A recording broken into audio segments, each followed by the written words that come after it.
बिस्मिल्लाहिर्रहमानिर्रहीम, अस्सलाम वालेकुम। Welcome to corn recipes. आज मैं आपके साथ शेयर करूंगी चंदन कबाब की रेसिपी।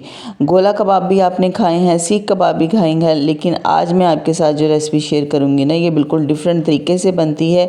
किसी किस्म के कोयलों की ज़रूरत नहीं पड़ेगी। टेस्ट, फ्लेवर, जायका जो है वो बिल्कुल आपको बाज़ार जैसा मिलेगा। और इस बार जो है ना, ये चंदन कबाब की रेसिपी आपके साथ मैं शेयर करूँगी बहुत ही आसान से तरीके के साथ।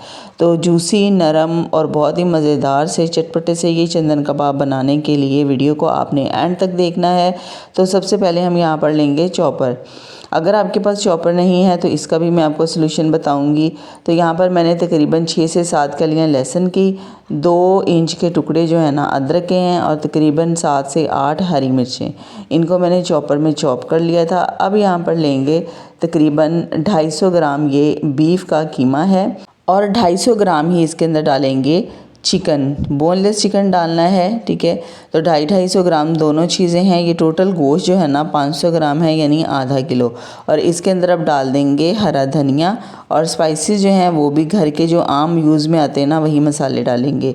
तो यहाँ पर मैंने हाफ़ टेबल स्पून कुटी लाल मिर्च, हाफ़ टेबल स्पून लाल मिर्च पाउडर, 1 टीस्पून भुना कुटा ज़ीरा पाउडर, 1 टीस्पून गरम मसाला पाउडर, हाफ़ टी स्पून हल्दी पाउडर, 1 टीस्पून नमक और 1 टेबल स्पून पिसा हुआ गरम मसाला पाउडर डाला है। उसके बाद 1 अदद बड़े साइज़ का लीमू लेंगे, इसका रस इसके अंदर डालना है। लेमन का रस डालने से जो खुशबू है ना, वो बिल्कुल कबाबों की चेंज हो जाएगी। तो यहाँ पर उसके बाद इसके अंदर हम डालेंगे क्रीम। तो यहाँ पर मैंने तकरीबन 2 टेबल स्पून जितनी क्रीम डाली है। क्रीम ना हो तो घर की मलाई जो होती है वो डाल लें, या फिर 2 टेबल स्पून दही डाल के ना, तो इसको हमने चला लेना है। अगर आपके पास चॉपर नहीं है ना, तो आप ये तमाम चीज़ें इसी तरीके से मिक्स करके ना बाज़ार से मशीन में से भी निकलवा सकते हैं। ठीक है, तो यहाँ पर मेरे पास चॉपर था, तो चॉपर में मैंने अच्छे से चॉप कर लिया था इसको।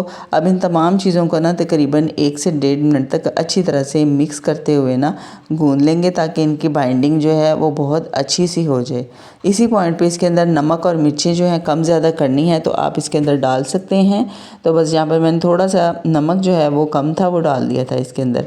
अच्छा जी, अब हम यहाँ पर लेंगे सीख कबाब जितना बैटर लेंगे, और इसको जो है ना हमने लगा देना है, सीख के ऊपर लगा देना है, और अच्छी तरह से ना हाथों के साथ दबा के इसको सेट करना है।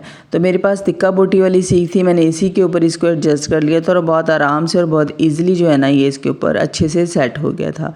तो जितने सीख कबाब का बैटर होता है ना, उसी हिसाब से आपने सीख कबाब रेडी कर लेना है। बहुत मोटा भी नहीं रखना है और बहुत पतला भी नहीं रखना है कि ये टूट जाए।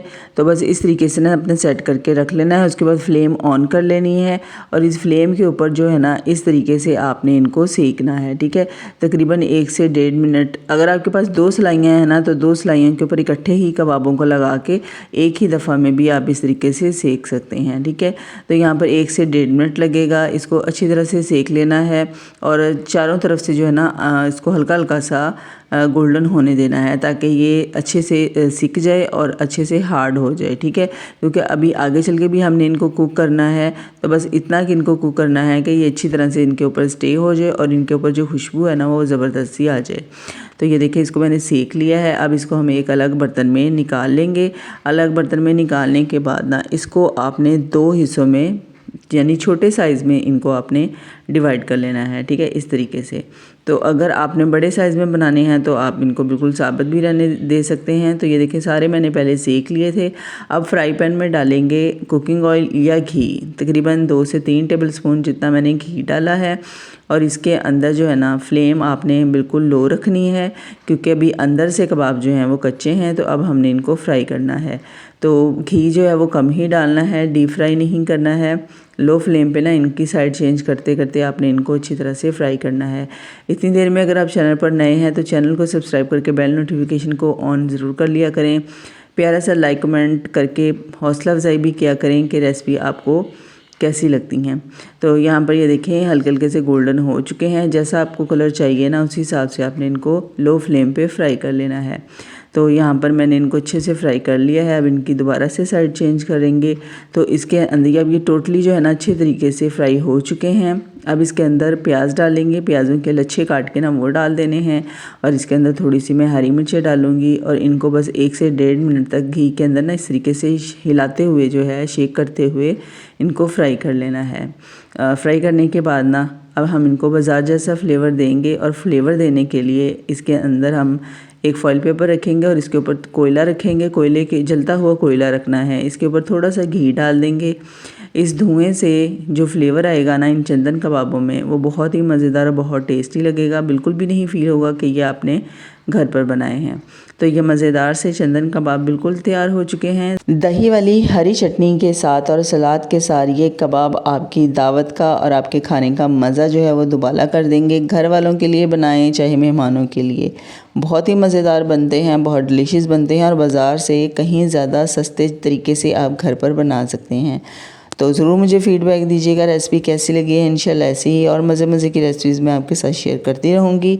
तो यहाँ पे मैं आपको तोड़ के भी दिखाती हूँ कि ये कितने नरम और अंदर से जूसी बने हैं। तो ज़रूर आप ट्राई कीजिएगा, इंशाल्लाह ये रेसिपी आपको बहुत ज़्यादा पसंद आएगी। तो सबके साथ शेयर करना भी मत भूलिएगा। मिलते हैं एक और ऐसी ही मज़ेदार सी रेसिपी में। अपना बहुत सारा ख्याल रखिएगा, दुआ में याद रखिएगा। अल्लाह हाफिज़।